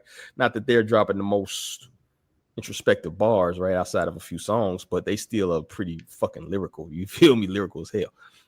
So do y'all see a shift occurring? Yeah, I think so. Excuse me. Yeah, I think so. We've been seeing it for a minute now, right? Kind of. I mean, not to say there's not still a decent amount of kind of bad garbage stuff out there, to be perfectly honest, but definitely feels like the focus of people, or the majority, and again, maybe I'm in my own echo chamber too, but seem to be enjoying what's going on with a lot of people, and yeah, kind of skipping on the bullshit. Yeah, it's always gonna be good shit and bad shit, like always. Yeah. So it's like it's more of like a shift towards, I wouldn't say like good shit, but just a different kind of rap. Right, the balance, right? Like you're always gonna have, your yin yang type shit. You're always gonna have it, but sometimes I think the balance leans more, ignorant bullshit, and sometimes the balance leans more, knowledgeable lyrical shit, right? So the scales maybe just tipping a little bit, but that's cool though. I think it should be a balance. Honestly, if you had everything that was lyrical, rappity rap, it wouldn't have a meaning, right? You got to have the bad shit, otherwise, what's good shit? You feel me? Because we remember that we went straight from the snap era, all that shit. We went straight from that into 2008, 2009, where Double XL had, in my opinion, they had their best cover, and that was like, who was on that? What year was that? It was like Cole, J Rock one. I think no, it was J. Cole, Charles Hamilton, Blue, Asher Roth, like. Okay, yeah, the first one. Yeah. Why you got hate on the Snap era, bro? Snap era 2007, I think. That shit was trash. Okay, how you gonna hate on the little John and take you a hate? Oh man, hate. That was my era, They'll tell you that shit was trash. It was trash. I'm sure all of them will. It was fun though. You talking like the franchise boys era? I bought that album, man. I'm not ashamed. I admit it. We've all got our we all got our sins we try to bury, but I bought that album. One with Lean With It, Rock With It on it.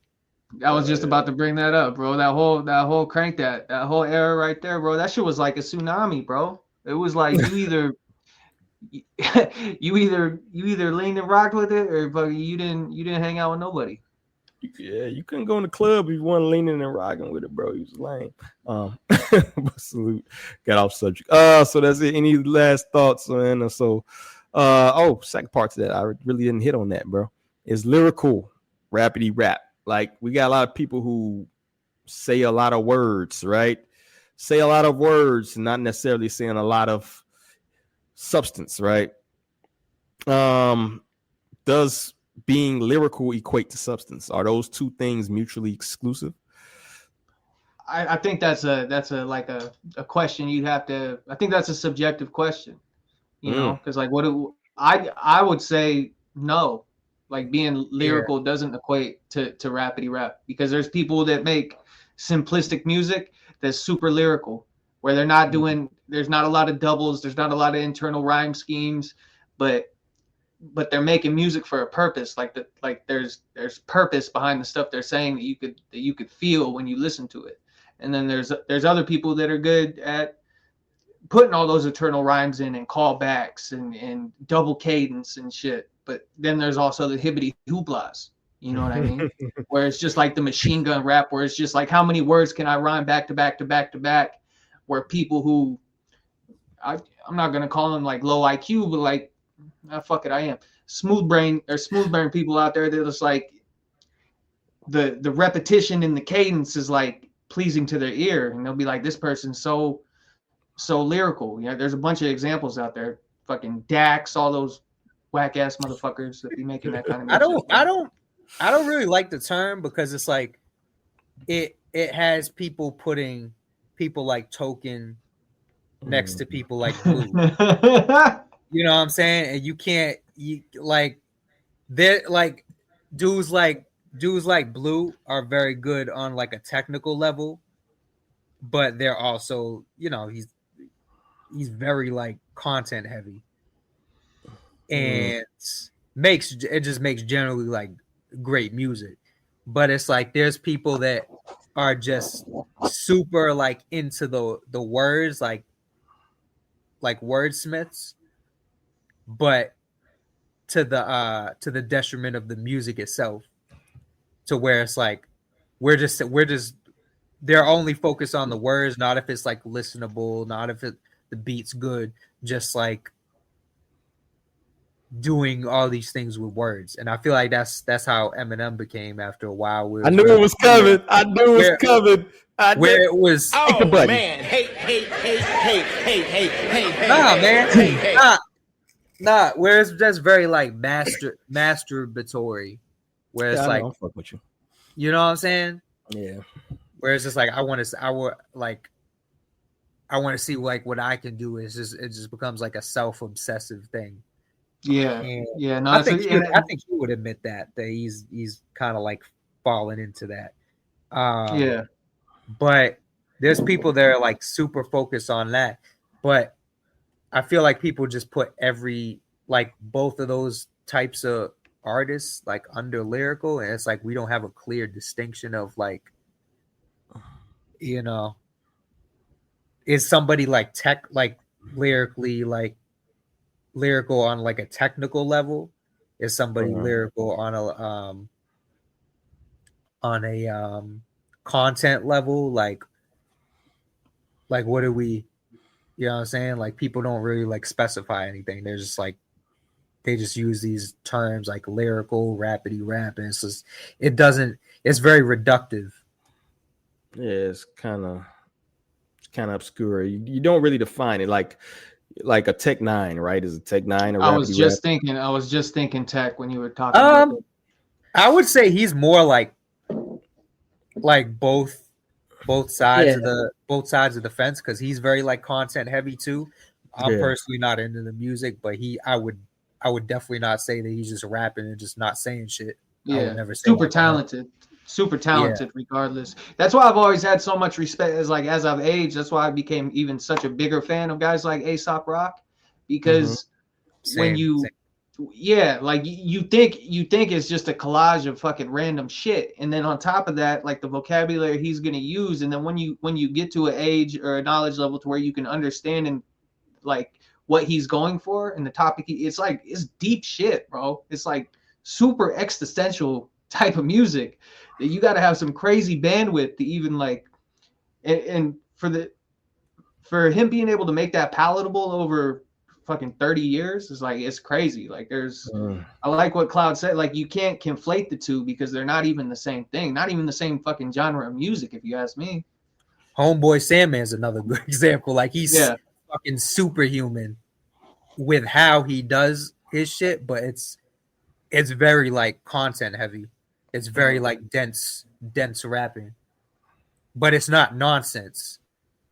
Shout out to Starla out there, man. Welcome to the family. Starla dropped some very good articles, but she says Tech 9 is not rappity rap. Yeah, I'm gonna agree. I agree. Yeah, 100%. It's like Cloud said. It's like it's just such a wide range, and people are trying to fit people in a box. But it's like you could have Tech 9. I feel like you could have Crooked Eye, Eminem. You could get Token in there. It's like and that's a crazy range, right? And sometimes I'm even thinking it's like, could RZA fit in there sometimes with the way he flips into some like crazy wordplay and stuff? Like these rappers talking about metaphysics and stuff like that. It's like, is that not rappity rap if you start getting into metaphysic talk and all, you're starting to flip some crazy shit like that? Yeah, RZA's very like technically dense too. Like people don't want to give him that, but he's very like abstract. When I think rappity rap, don't put Token next to fucking Crooked Eye. I would never, but that's what I'm saying. If people are talking rappity rap, it's like, well, who are you talking about, right? Like those two never belong in the same sentence. Never. That's it. When I think rappity rap, that's what I think like Joyner, Logic, Token. Like that's the type of names that come to mind when I think rappity rap. Okay, yeah, so that's what I mean. Some people are focused more on like a corny lane of it, right? Where I'm real focused on technical. So then sometimes when people are like, I don't like rappity rap, you're like, so you don't like X, Y, and Z? And the people I list ain't going to be the same people someone else lists for rappity like it's Clips rappity rap? I don't think so. But it's fucking lyrical though. That's just that's for sure. That's deep as shit. Yeah, you know? I was. And then I you feel put like the the West Coke, Coast. Oh, go ahead. You put the Coke boy element into it, and like that's my bag. Like that's the type of shit that like really hooks me. It's like when you can combine like street hardship and intelligence, I'm hooked. I love that's that. the shit that gets me. You know what I mean? mean? Check out that Bamboo de Pistola. Bamboo de Pistola, California. I was just about to say that too, man. Like when you have a lot of them West Coast cats, they got a lot to me of rappity rap motherfuckers out there lurking, man. I was I don't know if you consider him rappity rap, but he's old. He's a legend pretty much. But I was in the X-rated joint. I liked it more than I thought it would. You know, I thought he was gonna be real biblical on there, especially with the title of the joint, because it's like he goes to that dark shit, and I really don't like the dark shit sometimes. You feel me? It depends, right? But he rapping on that motherfucker, bro. I'm like, damn. You feel me? So I feel like the West Coast got like a hidden trove of just rappity rap motherfuckers that if you really get into the weeds out on the West Coast, man, out there in Cam land, bro, there's some lot of rappity rap ass motherfuckers out that way, bro. You feel me? Well, even if you bring up people like Mac Dre was so off the wall, but like when you really like step back and look at his pen and like what he was writing, dude was crazy good pen. You know, the X-rated's a good example too. There's a lot of yuck mouth, like there's a lot of people out here where it's like the antics and the delivery of it makes you think that it's like at a lower wavelength than it really is. So I totally agree with that. Yeah, definitely. All right, any last? I love hip hop, man. What a great conversation. Yeah, man, it's a lot of nuance in this fucking. You would think just rhyming words was not that fucking deep, but yeah, it's a lot of nuance in this shit. All right, moving on, man. Less nuance. Jim Jones. I'm listening to the story. It's only like 2 minutes. That's how I end up being the A&R director for Warner Music Group. Not for the group, not for Warner Rec, for everything. Was Atlantic under there, was all the labels, so that was my position. See, I just heard it was Atlantic. Both buildings had an office in Lior building, had an office in the Atlantic building, had two labels in the building aside from me having the A&R position. That, like, nigga, I was in there cooking. But, and one of the things that fucked me up in that position where I kind of left that was one day, and we just talking stories. One day I'm coming out, I'm walking with Kevin and Lior. Cam and Dame walking in the building. Dame said, "You a worker now? Yo, you a pumper? Yo, you know how these niggas. You know, everybody in Rockefeller make jokes. You know, how it's like, oh, this nigga's Dame a was pumper. crucial. He pumping for Kevin Lyles. You know, Cam always want to interject and shit like that. And I was on fire, bro. That shit really bent me in a different position. Like I was like." Nigga, I ain't doing this shit no more. But no, it wasn't that. I was more mad at what they did. You heard?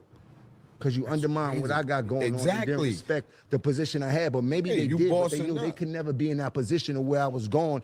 So they did some shit to deter me from where I was actually heading. You understand what I'm saying? You know, I always tell niggas that you got to watch jokes.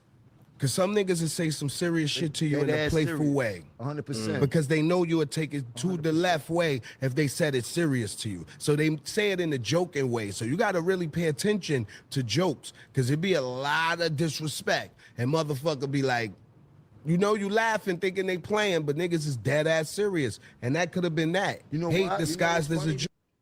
I agree actually with that last part, bro. There's a lot of jokey jokes that people try and sneak it in. But just on the conversation I want to get into with that, you know, we have a lot of talk on this platform about ownership. A lot of talks about independence, staying independent, not signing the rappers. Ding, ding, ding. Don't sign to a rapper. Now, dealing with the context of this conversation, in and how we think of things, right? And it's weird. A lot of us is into the underground shit too. You feel me? Is it noble or respectable to you to climb the ranks of a major, to join a major label? Are you undermining things? Are you being part of the machine, or do you have to take that step? Or do y'all think it's actually infiltration that maybe more people who are independent minded should take that step? So what do y'all think? Is it kind of a sellout move to actually join a major label and climb those corporate ranks? Or what do y'all think about that? I don't think so. I think it's good to attack the industry from both ends, realistically, right? We want to get good people in everywhere. I mean, I'm not like vouching for Jim Jones per se, but you get what I'm saying. Like we want good people in all the buildings that we can get. Yeah. I don't know. I almost think like the politics, you know, like I hate to delve into politics on this. I'm not going, but just as an example, like a lot of people have maybe ideas and goals, and then they go get elected to an office, and all of that shit goes out the window, right? You always see these people that's be like, oh, I want to change the fucking world, and then they get elected, and it's like, I'm not doing none of that shit. I'm gonna collect this check.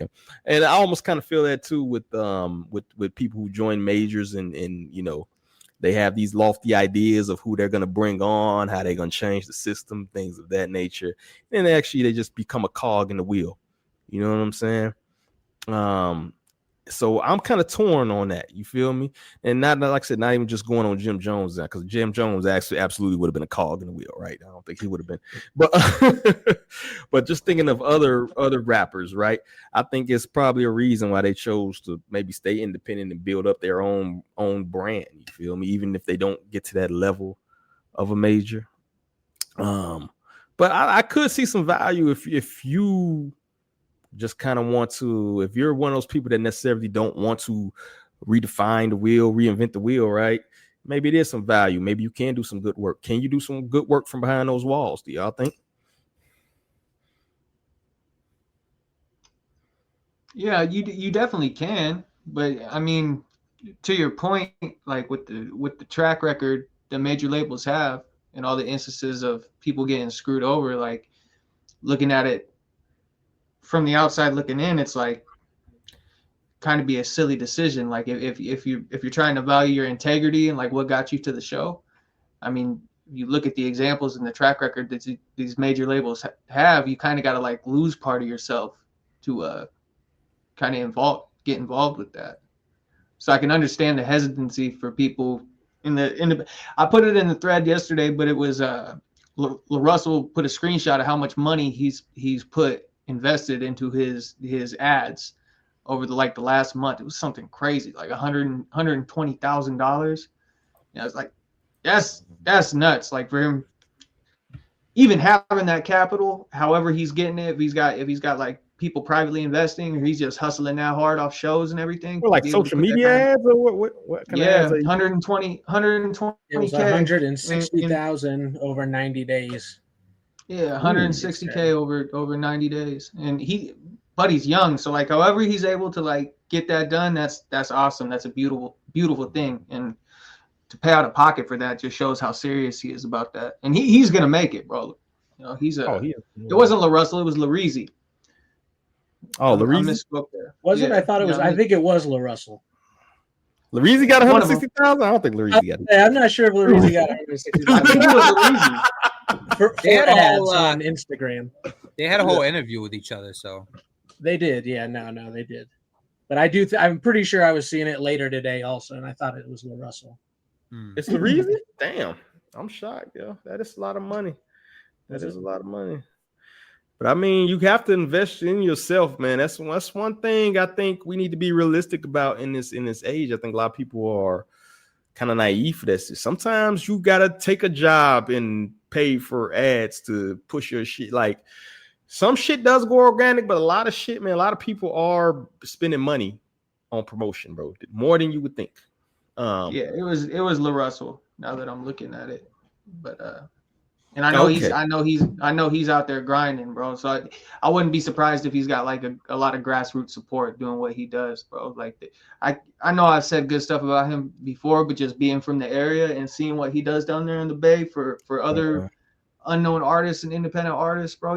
He does shows, like free shows for people, like block party type shit, and they'll be artists just there, and he'll just ask them like, hey, you want to perform something, and they'll get up there and perform. And it's, I mean, that's don't you do like some backyard parties? Don't you have like some reoccurring thing that he does? Yeah, he does a bunch of that stuff down in the Oakland area. Yeah, I think he's got a bunch of crazy stuff. A few weeks ago, I was mentioning how he did a 100 ticket show, but every ticket's $1,000, right? And he sold that out within a day or two, I think. So he's definitely he's working. Okay. All right. I guess the final thought on that or whatever. Do we see any change within the major labels, right? Is it all right? Do y'all think it's all right? Is it good for artists that you think are independent or have a lane independent? Should they sign major? Do you see any kind of good thing in signing with a major? Whereas like a lot of maybe your favorite, like a Lareezy, we was talking about him. Do you think it would be good for him to go to like a major label or something like that? Would that be something that would help him? Or do you think a lot of artists, that especially dope artists, should stay independent, stay the independent ranks? Depends. Completely depends on the artist. Like if what they need, what they want to get out of the situation, if they're cognizant of all the conditions that come with it. Because that's a big thing. People sign contracts and don't know what the terms of the contract are. If you're aware of the terms and you feel like that's something that you could make work, then I think the major label deal would be good for you. Maybe even great. Yeah, it just depends on the artist. Would you sign to a major, bro? Well, yeah, I think you might have a little distribution to it. I ain't gonna say shit. But oh, me? No, I mean, me personally, no, because I like creative control, and that's a lot of artists. That's not like completely important to a lot of artists. They're willing to like, oh, you need me to make this type of song and need me to make this type of music. Like, oh, okay, I'll do that, and they get a nice check, and they put their own spin on whatever they're asked of. But yeah, I need my creative control, so I'm not trying to go past a distro deal unless I could maintain all that. But yeah, like I said, it depends, because that's the thing. If you're an independent artist or unsigned artist, you're going into that situation. Most likely, you're going into that situation with no leverage. Right. So you're pretty much at their mercy. Yeah, most likely no experience, right? Yeah. Yeah, it kind of comes down to like how much do you want to be responsible for? Yeah, exactly. Because doing that shit independent is like, bro, the legwork you got to put in to make a career out of that. So it's like how many tasks do you want to have in a day? You know what I mean? So yeah, shit's rough. Get you a calendar system, goddamn it. Depends on Southstar. Depends on if they keep the rights to the music. Prince taught us that.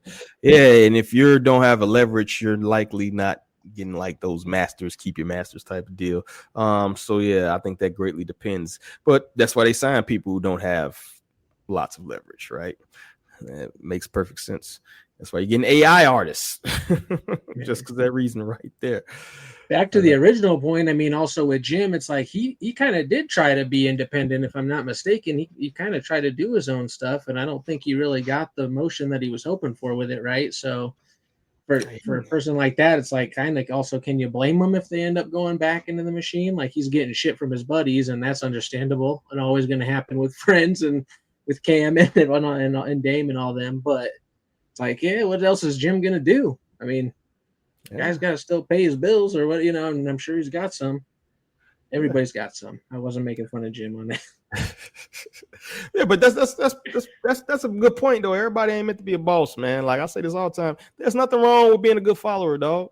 Like there's nothing wrong, man. If there's nothing wrong with being a good general to the commander, you feel me? Like there's lanes for everybody. So if that's your role, right, or even you just don't want the responsibility. I seen a a Locks interview with Jada Kiss basically said that, like, I'd rather be on the major because I don't want to do all that leg work. I don't want to fucking be out here with these street teams and shit like that.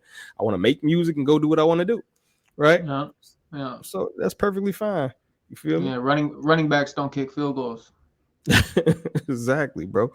So yeah, I agree with Cloud, man. It depends on what you want, what you're looking for. You feel me? What your capabilities are. That's the big thing. Know yourself. If you know yourself, all the rest of the decisions are easy, right? You feel me? All right, man. Let's do one more topic since we're getting close to 2 hours. I ain't keeping people up too long on this Wednesday. And I pull up my good buddy Ebro. You know, it's a guy I admire and hold such high esteemed. But I think he did make a good point. Broke clock is right twice a day. So let's play this. On the Bia album, when I'm like, yo, this record's fire. Yo, what about this record? It's like, nah, it's flat. It's not buzzing. That's the whole reason we have a job. Yeah, is it good or not? Like, our job is to see beyond the marketing machine. Our job is to go, oh, okay, this is what everybody's being marketed, and this is the convo they're having. And the regular average person is a follower, so they're going to just follow what's already popular. Mm-hmm. And B, they don't have the time and the capacity to digest things and go do the work. That's our job. Right. Now, to test that theory, I think specifically with this Bia project and the situation that she's in with Cardi, do you think there's a base or sector of people in hip hop? I don't give a fuck. No, I know you don't give a fuck. I'm asking where there can be exclusion. I don't give a fuck. There could be exclusion because of that. That's what I'm saying. That proves my point. No, Bia in this juncture is not like someone who is not a part of a convo. No, not at all. Like, she's a part of the conversation. I understand that. So you should be featuring her music and showing it to people like, yo, yeah, did you hear that Bia has some great records on her album? Yeah. Because she's a part of a convo. Mm. There you have it. Ebro in his bag, sounds like. So my question to y'all, man, knowing we know it's 2025 is not 1985, right? I'm not sure if DJs can ever reclaim that responsibility, but do y'all think it should be the job of DJs to break records? That a lost art out here for DJs. Like, what do y'all think about that in the video y'all just seen? I don't think that's like on them. Like, that's not like their responsibility anymore. Well, no, I'm not gonna say it's not their responsibility. They're not the biggest. They're not the make or break for music anymore. You know what I'm saying? That doesn't mean that that's not their utility. That they shouldn't still be pushing records. But they're not like, they're not making or breaking shit anymore. But I get what he's saying. I get what he's saying. Yeah, I agree with Cloud that they're not the ones ultimately like hitting the switch nowadays, right? Mm. But I do think it's like a tool in their tool belt that they're underutilizing. Like, a good DJ could also be a good curator and be putting you on to new records or the newest records off of a big album or underground album. I mean, it's like I said, it's something that they should be doing and could be doing. Is it their like responsibility? I think it's a little bit, and it's kind of fallen off. But I also, it's not their job either. Yeah, I don't think DJs see their worth anymore. Yeah, I don't think they see worth in what they do anymore. That's exactly what I was just gonna bring up. Like, there was a time where like you go pitch your tape to every radio station, just crossing your fingers, hoping that somebody bit. And now the accessibility and the way this stuff's distributed, none of that matters anymore. So that's like, it's kind of like a tough spot for them to be in. Like ethically, what Obi was saying, ethically, yeah, like you should be putting people on to stuff that you feel has got legs, but it's not like you don't need them to do that anymore, because that's a lost art. Back when people were door knocking and shit and selling CDs out of trunks, like, yeah, that was like everything, the radio MC, the radio DJ plays your record, you're sitting there waiting in the car all day, waiting to hear your shit come on, and it comes on, it's like, fuck, dude, I made it. You know what I mean? That's not a. Yeah, it's not a thing anymore. I don't know though. I think if you actually are skilled, right? A lot of these DJs ain't really DJs, bro.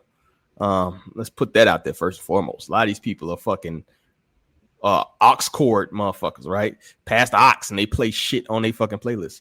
A good DJ actually can blend shit. A good DJ can fucking go into different songs and make you not even know that you're listening to an unknown artist because he done mixed it in so well with these other fucking hit songs, right? So there is a skill to being a DJ that has been lost, and that's part of the problem that these motherfuckers don't know how to DJ, right? They don't know how to really fucking DJ, bro. They're glorified record players. They hit play on a fucking song, bro. And usually it's a song they've been told to play. You know what I'm saying? It's not even like they're curating the shit no more. They don't even curate no more, dog. You feel me? Like, so the skill is gone. So if you don't have the skill there no more, how can you really ask them to do that? They can't do it anymore. But I think if you are actually a skilled DJ and you have that cachet, you can still break records, right? They can still do that. These people just don't have the resume to do that. They glorified record players, dog. You know what I mean? So mashups were crazy, bro. I remember being a kid and just waiting for the 8 o'clock mashup on the it was 93.7 up here where I'm at, bro. And that is an art form right there. Being able to blend songs and lead songs into other songs where the energy's right. You know, it's like a roller coaster. You know, exactly. that's a specific skill that, man, I look forward to that, man. That just gave me crazy nostalgia. I remember being a little kid waiting for 8 o'clock. So the 93.7 mashup came on, bro. And I would just, for a whole hour, no commercials, bro. The mashup just play. Let it rock. Let it rock. You know, and they can't do that shit no more, dog. These people cannot do that shit no more. A lot of these people are more like shade room. You know what I'm saying? Like if you turn to a lot of DJs, I end up listening to a lot of radio now because I always got the kids in the car and shit. Now I want all my blasting 3-6 Mafia, you know what I mean, terrorizing my children. So I throw on the radio, man, and it's like, bro, y'all just talking about celebrity nonsense for fucking half the damn set. It's not even spinning no music. That even goes like Sirius. You would think Sirius would really be spinning, right? They do a lot of that shit too. You feel me? So it's a lost art to me, man. Yeah, that celebrity DJ arc, that shit is gone, bro. Like that radio session I was talking about, I was in the 8th grade and they got that radio DJ to come DJ one of our dances, our middle school dances. Bro, when that dude walked in the room, bro, it was crazy, bro. The fucking whole room lit up. Like it was like we were seeing a celebrity. Like everybody was like, damn, this is him. You know? So what getting back Cloud was saying, like I'm sure that they're not taking advantage of it because like the appreciation's not there like it used to be. Rightfully so. You know, it kind of proves D's point too at the same time. This is the best time though to send your shit to DJs because it's like DJ Clue isn't getting flooded with records. Like Funk Flex isn't getting flooded with records like they used to. So it's like it's almost like if you have a line on them, this would be like the the best time to get some shit off. Yeah, no, that's a good front, bro. Killer Priest does a podcast every week where he goes on live stream and takes recommendations from the chat. And he gives you the email and you just like send it in, he'll play it right there. And I was like, that's cool. More people need to be doing that kind of shit. Yeah, Vic Mensa is doing that I think like tomorrow. But yeah, he's doing that shit too. Yeah, they're gonna bring it back. It's desired, bro. Like anything that's desired, they're gonna bring it back. Particularly honestly, the death of radio or the decline of radio might bring a golden era of bringing back actually that nostalgia, those things like that, bro. So I can see that happening, man. We might get a golden era. Always, I say those little dwells, those little times of you know, the culture maybe on a downtrend. It always goes up. It always goes up. Like what's that dude named? The little rapper we just fucking had up here. I forgot his fucking name. It's escaping me. But you always have a golden age after a fucking decline, right? So I think we might see that even in the DJ realm. You feel me? So I'm gonna be optimistic for once in my life. Say we're gonna get into a golden era. You feel me? Any last thoughts on DJs, man? Salute to E-Bro. I think he did hit a good point. But fuck E-Bro at the end of the day. Anyway, Stupid ass beanie, bro. That stupid ass beanie, man. When people wear beanies and they don't cover their ears, that shit just gets me, dog. Like you just covering up your bald spot, bro. Fucking pull that beanie down or just put on a fucking hat. What is wrong with people, bro? Joe Budden started that shit. All right, wearing those goofy ass red beanies over top of his ears. Right? All right, I'll stop. The Mary hats. So let's get up out of here, man.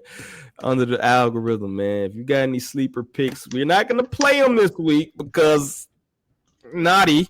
But if you got any artists you want to recommend, you feel me, let me know. If not, I'll be a little bit more prepared. I don't even got a fucking artist, man. I was down and out all this week. But anybody have any under the algorithm sleeper picks they want to recommend out to the people? All 100 people watching us right now. Make sure y'all subscribe as well while you're in here.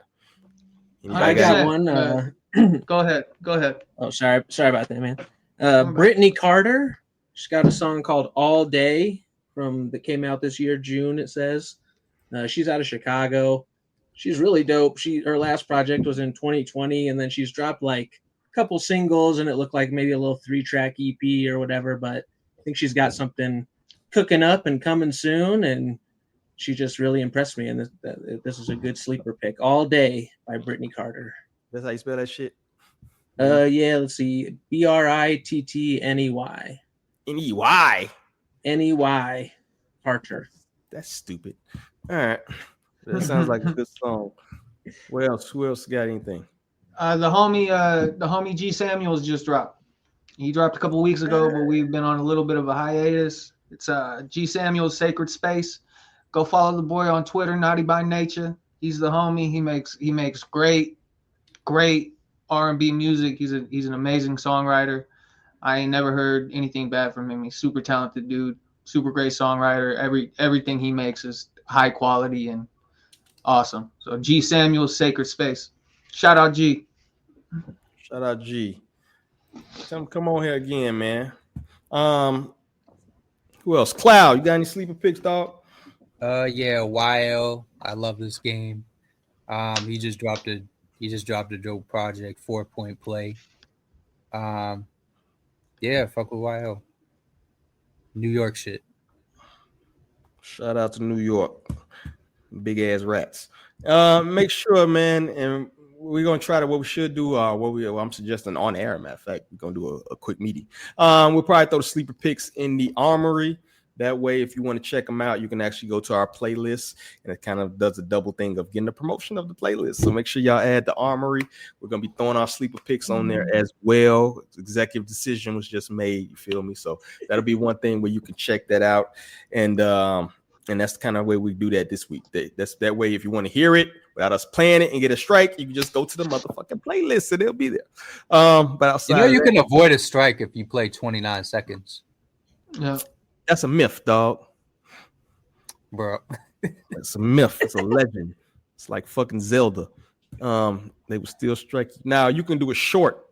If a short is under a minute, you're fine. But when you kind of do the replay, they can make you cut it out. Because I've had to cut out 29 seconds, dog. But I'll look it up just to make sure. We got a whole stack of emails. We got a whole stack of emails from YouTube. Bro, they was 10. Bro, they still striking like my old episodes of Harsh Reality, dog. Like that shit is insane, bro. So yeah, I know what naughty words, what words not to say on air, but let's get ready to get up out of here, dog. So last minute dedicate to y'all, my good people, my good family here, man. If y'all got anything y'all want to promote, because everybody here does dope shit outside of this, so this y'all time to shine, man. Let's start with Cloud, the man of mystery. Federale is chasing him. What you doing these days, Cloud? Man, and I know a major one you better say, you feel me? I'm gonna have to call you out. Yeah, we in New York next week. Amani, Nichelle, release party. Me, it was her, me, Nolan the Ninja, Jay Cinema, and a few other people. But yeah, it's just gonna be dope. It's free. We at Hidden Tiger. And yeah, if you in New York, yeah, just roll through. It's 30th. But yeah, that's pretty much it. That's dope. It's dope. You gonna be spinning, dog? Doing a DJ thing? Yeah, playing my shit. Hey, it's shit to play, dog. But hey, get your home, man. That's dope, bro. If you're in New York area, make sure y'all check the homie out, man. Doing big. Yeah, I got something else. I'm gonna be back out there December too for another one, for something different. but yeah. Okay, making moves, man. We outside touching that grass. Take care of grass touching. I love it. Obi, what you got going on, brother? Oh, not much, just dropping reviews on Instagram, trying to post them up on Twitter, and just follow me there, everybody, on Instagram, on Twitter. It's the only thing for this week. Follow everybody. Visit the website, hiphophighsociety.com. We got lots of articles, reviews all the time. Next week we're gonna be flooding it with like Halloween themed albums that I've been trying to get at, and hopefully get a couple extra from some crew members. So yeah, just keep visiting the website, and like I said, try to throw me a follow and like a post. That'd be fucking cool. But if not, I get it also. I like it's okay. Take your Christ Kenobi reviews, man. Make sure y'all check him out. He does a lot of independent and a lot of underground shit, man. You be putting me on the shit sometimes. I go by your page like, damn. Brian McWhite. That's kind of racist. What you got, bro? It's menoforder.com/CassiusCam for all your holistic supplementation for the working man, the man in the gym, whatever you need. And I will have a pre-save link within the next couple of weeks for everybody for the first single I've released in a long ass time. But yeah, nice. So we getting there. We getting there, bro. That's what I'm talking about. We getting music in. Get your testosterone up. Get your ho for that. The man of many talents. All right. That's all we got, man. I'm just working on this website, getting my 4 to 5 hours of sleep. You feel me? We're gonna keep grinding, keep working. That's about it, man. Make sure y'all go to the website. I just dropped the article, as y'all seen. I'm probably gonna drop a review for the Karma 4 Dave East. I just finished that a couple days ago, so I gotta write that up. That will be dropping. I'm about 80% through that X-rated shit. That shit is pretty dope, bro. It's a lot bouncier for a dark talking about devil and vice Bible verses and shit littered throughout it. But it's a pretty dope. It's a lot of bouncy despite all that. So that's all I got, man. So I'd like to thank y'all for coming through as always, man.